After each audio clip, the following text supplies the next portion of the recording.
It was a Tuesday morning in Pasadena, California. The date was February 5th, 1990. The temperature outside the Jet Propulsion Laboratory had barely climbed above 45 degrees Fahrenheit. Inside Building 264, a half-eaten cheese Danish sat forgotten on top of a stack of computer printouts. The coffee in the paper cups had gone cold an hour ago. Nobody noticed. Carl Sagan had been awake since 4 in the morning. What was about to happen that day had taken Sagan over a decade to fight for, and almost didn't happen at all. Voyager 1 was approximately 3.7 billion miles from Earth.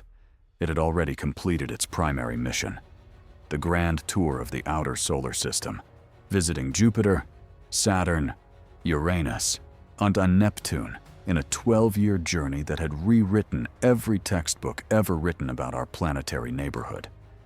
It was moving at approximately 35,000 miles per hour, heading into interstellar space, and it was still alive. Barely. Its power was fading. Its cameras had been switched off to conserve energy. There were engineers at JPL who argued, reasonably, that there was no scientific justification whatsoever for turning those cameras back on. Sagan had argued otherwise. To understand why this moment mattered, why this particular Tuesday in February changed how our civilization understands itself. You have to understand who Carl Sagan was beyond the turtlenecks and the television appearances and the famous voice that made billions of stars feel intimate and personal. He had been born in Brooklyn in 1934, the son of a garment worker and a homemaker who told him, from the time he could walk, that the universe was worth being curious about. He had earned his doctorate from the University of Chicago at 26. He had consulted for NASA during the Apollo program, briefing the astronauts who went to the moon. He had championed the golden records on Voyager 1 and 2, those extraordinary copper discs containing the sounds and images of humanity, addressed to whoever might someday find them in the dark between stars. He believed, with a stubbornness that people occasionally found infuriating, that science was not merely a profession, but a form of love. And for 12 years, he had been waiting to ask a specific favor. What? The mission operations team at JPL in 1990 was running on institutional exhaustion and institutional pride in roughly equal measure. The Voyager program had consumed more than 15,000 person-years of labor across 3 decades, if you counted the early conceptual work in the 1960s. The team that had shepherded the twin spacecraft across the solar system was smaller now, leaner, aging. Many of the original engineers had retired or moved to other programs. The ones who remained felt a particular kind of attachment to these machines. Not sentimental, exactly, but something close to it. You spend 12 years of your career guiding something through the darkness, and it stops being an object. The debate over whether to turn Voyager 1's cameras back on had been running for months. The scientific community was divided. Turning the cameras on would require precious electricity from the spacecraft's 3 radioisotope thermoelectric generators, which were already degrading. It would require pointing the spacecraft, a precise maneuver across 3.7 billion miles of signal delay. It would require the team to write new commands, test them, transmit them, and then wait. And wait. Because at that distance, a signal traveling at the speed of light took 5 hours and 37 minutes to reach Voyager 1. You sent a command, and then you waited almost 6 hours to know if it had worked. And what would you get in return? Photographs of tiny dots, pale smears against the black. The planets of our solar system, seen from so far away that they would appear as nothing but points of light, indistinguishable, and essentially from the stars behind them. Sagan thought this was precisely the point. He arrived at JPL that morning carrying a manila folder of notes he had been refining for weeks. The people who worked with him describe a particular quality he had in meetings, a stillness that was not passivity. He listened with his whole body. When he was making an argument he genuinely believed in, his voice dropped rather than rose, as if the weight of what he was saying required a lower register to carry it properly. Lon Lane, who was part of the Voyager imaging team, would later recall that on that day, Sagan's energy was different, focused in a way that felt almost ceremonial. The primary meeting where the final decision would be formalized was scheduled for mid-morning. The conference room smelled like dry erase markers and the particular staleness of government buildings, a smell that JPL, with its aerospace contractor culture, had never quite escaped. On the table, technical reports, power budget analyses, pointing sequence proposals. On one wall, a projection system that had seen better days, its fan audible even when the room was quiet. Sagan's argument, distilled to its core, was not a scientific argument. It was a philosophical one. He believed that humanity needed to see itself from the outside, that the image of Earth as a small, fragile, lonely mote of light against the blackness of space would carry a kind of moral weight that no speech or book or political treaty could replicate. He had been saying versions of this for years, in lectures and essays and conversations, but now he had the chance to make it real. The technical parameters were daunting. Voyager 1's imaging system, the Vidicon cameras that had captured Jupiter's Great Red Spot and the volcanoes of Io and the braided rings of Saturn, had been designed for close-range planetary photography. They had never been intended to photograph the solar system from the outside looking in. The geometry of the required pointing sequence was complicated by the fact that the spacecraft had to be maneuvered carefully to avoid accidentally pointing its cameras at the sun, which would have permanently damaged the optical sensors. The engineers calculated the precise window, a sequence of photographs taken over approximately 3 hours, imaging 6 of the 9 planets then recognized in our solar system: Earth, Venus, Jupiter, Saturn, Uranus, Neptune. Some of the other 3, Mercury, Mars, and Pluto, were too close to the Sun or too faint to capture. Carolyn Porco, who was part of the Voyager imaging science team and would go on to lead the Cassini mission's imaging team, had worked through the technical specifications with meticulous care.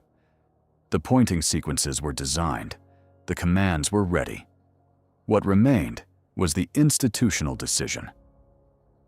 That decision was made on February 14th, Valentine's Day, which would later seem either coincidental or almost impossibly appropriate, depending on your disposition toward symbolism. The commands were sent. 5 hours and 37 minutes later, Voyager 1 began to turn. In the days that followed, the team waited. This was perhaps the hardest part. Not the argument, not the technical preparation, but the waiting. At JPL, the received signal from Voyager 1 was so faint by this point that it required the largest antenna of the deep space network to detect it at all. The data came back in the form of numbers, long streams of digital information that had to be processed and assembled into images on computers that by modern standards were almost incomprehensibly slow. The image processing took days. Sagan was not at JPL for every moment of the wait. He returned to his office at Cornell University in Ithaca, New York, where he was teaching that semester. He was 55 years old. He had survived a bone marrow disease called myelodysplasia that would ultimately take his life 6 years later, though he did not know that yet. He was working on a book he would eventually call Pale Blue Dot, the book that would become, for many readers, one of the most moving meditations on human smallness and human possibility ever written in the English language. He was waiting, as he had been waiting for 12 years, for a photograph. The images came back in early February. When the data was processed and the photographs assembled, the Earth appeared as a single pixel, a point of light so small that it was nearly lost in the scattered light from the sun that had leaked into the camera's optics despite all precautions. The image required digital enhancement to make the planet visible at all. In the enhanced photograph, Earth appeared as a pale, faintly blue point, suspended in a ray of sunlight, like a dust mote, floating in a beam coming through a window. Sagan saw the image and began to write. What he wrote would become one of the most quoted passages in the history of science communication. The pale blue dot reflection, in which he described Earth as a mote of dust suspended in a sunbeam, and used that image to argue for human humility, human solidarity, and human responsibility toward each other, and toward the only home we have ever known. The passage was not written in a day. It was refined over months, incorporated into lectures, and eventually published in 1994. But it began here, in this image. On these mornings of waiting at JPL while computers assembled light into meaning, there is something almost unbearable about the specificity of what happened that February. Sagan had fought for this photograph at a moment when the Cold War was ending, when the Soviet Union was disintegrating, when humanity was in the midst of one of those rare historical hinges where the future seemed genuinely undecided. The space race that had given birth to Voyager, that strange, terrifying competition between two nuclear powers to demonstrate the superiority of their respective visions of human organization, was effectively over. And one of its instruments, a spacecraft the size of a small car launched on a Titan III rocket in 1977, had traveled so far from home that it could look back and show us what home actually looked like. A pale blue dot, a single pixel, the Earth. Sagan understood something that the purely technical arguments about the photograph had missed entirely. He understood that we needed to see ourselves from the outside, not because it would give us new scientific data about our planet. It wouldn't. But because it would give us a new kind of knowledge about ourselves. The photograph didn't tell us anything we didn't already know factually. It showed us something we had never been able to feel before. Carl Sagan died on December 20th, 1996, at 62 years old. He never saw Voyager 1 leave the heliosphere. That happened in 2012, making it the first human-made object to enter interstellar space. He never saw the pale blue dot become what it became, one of the most shared, reprinted, and referenced images in the history of space exploration. He never saw a generation of scientists, astronomers, planetary scientists, and climate researchers grow up with that image on their walls, in their offices, in their thinking. But he fought for it. On a cold Tuesday morning in Pasadena, with cold coffee and a manila folder of notes, in a conference room that smelled like dry erase markers, he made the argument that the universe owed us the chance to see ourselves as we actually are. Small, fragile, alone in the dark, and, precisely because of that, responsible to each other in ways we have no excuse to ignore. The cameras on Voyager 1 were turned off permanently not long after. The power budget simply couldn't sustain them. They will never be turned on again. Voyager 1 is now more than 15 billion miles from Earth, and still moving, still transmitting a faint signal that JPL can still receive if they listen very carefully. It carries the golden record that Sagan helped design. It carries the image it took of us. We live in an era of extraordinary telescopes and orbital observatories and spacecraft that can map the surface of Mars in higher resolution than most of the streets we walk every day. We know more about the cosmos than any generation before us. And yet the image that moves people most, the one that ends up tattooed on forearms and printed on posters and cited in speeches about climate and war and the fragility of democratic institutions, is still the one that Carl Sagan fought for on a February morning in 1990. A pale blue dot. What does it mean that the most powerful argument for human responsibility ever made was a photograph of almost nothing? And what does it tell us about what we might still be capable of? So if someone is willing to spend 12 years making the case for looking back, if you want more stories about the humans behind the history of space exploration, The arguments, the waiting, the photographs that changed how we see ourselves. Oh, before you go, if this video made sense to you, subscribe to the channel. This helps YouTube deliver this content to even more people. Also, leave your like. It's essential for our growth here on the platform.